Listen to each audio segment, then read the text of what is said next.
he traded spreadsheets for bullets, becoming a member of a notorious mercenary group. But what if his freedom wasn't a sign of his courage? What if it was a comfortable cage built on his own inaction in fear of responsibility? Okajima was a typical Japanese salaryman, living a predictable and arguably unfulfilling life. When he gets caught up with the Lagoon Company, it seems like a dramatic escape into a world of excitement and freedom. But the show subtly reveals that Rock doesn't actively choose this life. He's carried along by it. He rarely takes decisive action and often acts as a passive observer in the chaos around him. His freedom is the freedom from having to make difficult choices and take responsibility for them. This is a powerful psychological trap. We often romanticize the idea of escaping our problems, but true freedom comes from confronting them, not running away. What if the excitement we seek is just a distraction from our own inner turmoil, believing that a change of scenery will magically solve their problems? Rock's initial reaction to the violence and moral ambiguity of Rokuro is one of shock and horror, which is understandable. However, as the series progresses, he rarely takes a firm stance or initiates meaningful change. He analyzes situations, offers cautious advice, but often avoids making the tough calls. His freedom comes at the cost of his agency.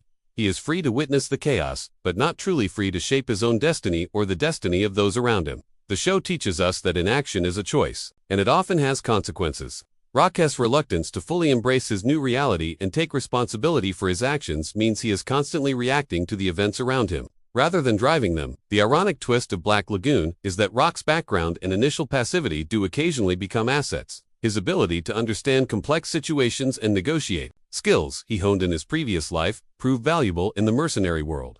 However, this doesn't negate his fundamental avoidance of taking true responsibility. He still operates within the framework created by others. His contributions are often reactive, filling a specific need within the existing chaos, rather than fundamentally changing the dynamic.